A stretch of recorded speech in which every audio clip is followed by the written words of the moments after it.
ശബരിമലയിൽ ദേവസ്വത്തിന്റെ കൈവശമുള്ള സ്വർണം, വെള്ളി, തിരുവാഭരണം എന്നിവയുടെ വിവരങ്ങൾ ക്രോഡീകരിച്ച് സൂക്ഷിച്ചിട്ടില്ലെന്ന് തിരുവിതാംകൂർ ദേവസ്വം ബോർഡ്. വിവരാവകാശ നിയമപ്രകാരമുള്ള ചോദ്യത്തിന് കൊച്ചി സ്വദേശിയായ കെ ഗോവിന്ദൻ നമ്പൂതിരിക്ക് ദേവസ്വം ബോർഡ് നൽകിയ മറുപടിയിലാണ് വിവരങ്ങൾ സൂക്ഷിച്ചിട്ടില്ലെന്ന് അറിയിച്ചത്.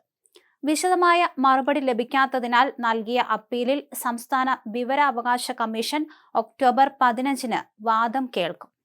ശബരിമല ഉൾപ്പെടെ തിരുവിതാംകൂർ ദേവസ്വം ബോർഡിന് 1250-ലധികം ക്ഷേത്രങ്ങളുണ്ട്. സ്വർണം, വെള്ളി, തിരുവാഭരണം എന്നിവയുടെ വിശദാംശങ്ങൾ ഓരോ ദേവസ്വത്തിലും സൂക്ഷിച്ചിരിക്കുന്നു. ക്രോഡീകരിച്ച് ലഭ്യമല്ലാത്തതിനാൽ വിശദാംശങ്ങൾ വ്യക്തമാക്കാൻ കഴിയില്ല.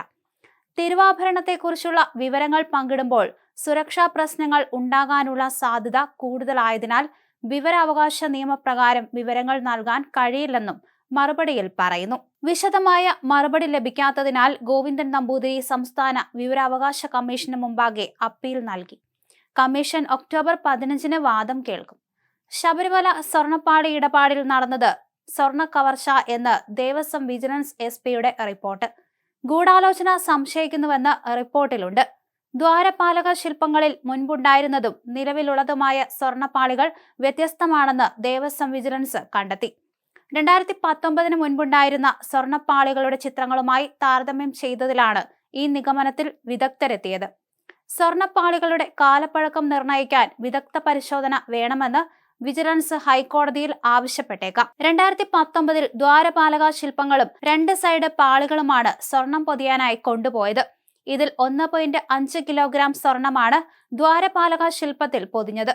എന്നാൽ ഉണ്ണികൃഷ്ണൻ പോറ്റി തിരിച്ചെത്തിച്ച പാളിയിൽ 394 ഗ്രാം സ്വർണം മാത്രമാണുണ്ടായിരുന്നതെന്ന് വിജിലൻസ് കണ്ടെത്തി. വിജയ് മല്യയാണ് സ്വർണം പൊതിഞ്ഞതെന്നും 8 സൈഡ് പാളികളിലായി 4 കിലോഗ്രാം സ്വർണം ഉപയോഗിച്ചതായും റിപ്പോർട്ടിൽ പറയുന്നു. ഇതിൽ 2 പാളികൾ ഉണ്ണികൃഷ്ണൻ പോറ്റിക്ക് കൈമാറിയിരുന്നു. ഈ പാളികളിലെ സ്വർണത്തിന്റെ അളവ് കണ്ടെത്തേണ്ടതുണ്ട്. ഉണ്ണികൃഷ്ണൻ പോറ്റി മുൻ ദേവസ്വം പ്രസിഡന്റ് A. പത്മകുമാറിന് അയച്ച ഇമെയിൽ സന്ദേശത്തിലാണ് അന്വേഷണത്തിൽ നിർണായകമായ വിവരങ്ങളുള്ളത്. ഉണ്ണികൃഷ്ണൻ പോറ്റി ദ്വാരപാലക ശില്പങ്ങളുടെ വിവരം ചോദിച്ച് ഇമെയിൽ അയച്ചു. മെയിൽ അയച്ച് 1 മാസം കഴിഞ്ഞപ്പോൾ ദ്വാരപാലക ശില്പം കൈമാറിയെന്നും ഈ സന്ദേശത്തിൽ നിന്നാണ് ഗൂഢാലോചന സംശയിക്കുന്നതെന്നും വിജിലൻസ് കണ്ടെത്തി.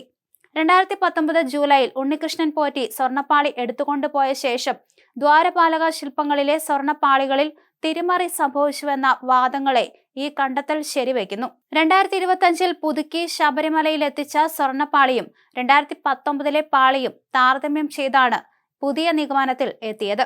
തുലാമാസ പൂജകൾക്ക് ശേഷം നട തുറക്കുമ്പോൾ ശുദ്ധിക്രിയകൾക്ക് ശേഷം ഈ പാളി സ്ഥാപിക്കുമെന്നാണ് അറിയിപ്പ്. വിജയ് മല്യ സ്വർണം പൂശിയ പാളിയല്ല നിലവിൽ സന്നിധാനത്തുള്ളതെന്ന് ഫോട്ടോഗ്രാഫുകൾ ഉപയോഗിച്ചുള്ള പരിശോധനയിൽ വിജിലൻസ് കണ്ടെത്തി. ഇതിനർത്ഥം വിജയ് മല്യ സ്വർണം പൂശി സ്ഥാപിച്ചിരുന്ന സ്വർണ്ണപ്പാളികൾ നഷ്ടപ്പെട്ടുവെന്നാണ്. ഗോൾഡ് സ്മിത്തുകളും സമാനമായ നിഗമനത്തിലാണ്. എന്നാൽ ഇക്കാര്യത്തിൽ അന്തിമ തീർപ്പിലെത്താൻ കൂടുതൽ വിദഗ്ധ പരിശോധന അനിവാര്യമാണെന്ന് വിജിലൻസ് അറിയിച്ചു. ഇതിന്റെ ആവശ്യകത ചൂണ്ടിക്കാണിച്ച് ഹൈക്കോടതിയെ സമീപിക്കാനാണ് സാധ്യത. നിലവിൽ ശബരിമലയിൽ സൂക്ഷിച്ചിരിക്കുന്ന സ്വർണ്ണപ്പാളികളുടെ കാലപ്പഴക്കം നിർണ്ണയിക്കാനുള്ള പരിശോധനയ്ക്കും ഹൈക്കോടതിയുടെ അനുമതി തേടും. അതേസമയം ശബരിമലയിലെ സ്വർണ്ണപ്പാളി വിവാദത്തിൽ അന്വേഷണത്തിന് പ്രത്യേക സംഘത്തെ ഹൈക്കോടതി നിയോഗിച്ചു. ADGP H. വെങ്കിടേഷ് ആയിരിക്കും നേതൃത്വം നൽകുക. 5 പേരാണ് അന്വേഷണ സംഘത്തിലുള്ളത്. സംസ്ഥാന പോലീസിലെ ഏറ്റവും സീനിയർ പോലീസ് ഉദ്യോഗസ്ഥരിൽ ഒരാളാണ് H. വെങ്കിടേഷ്.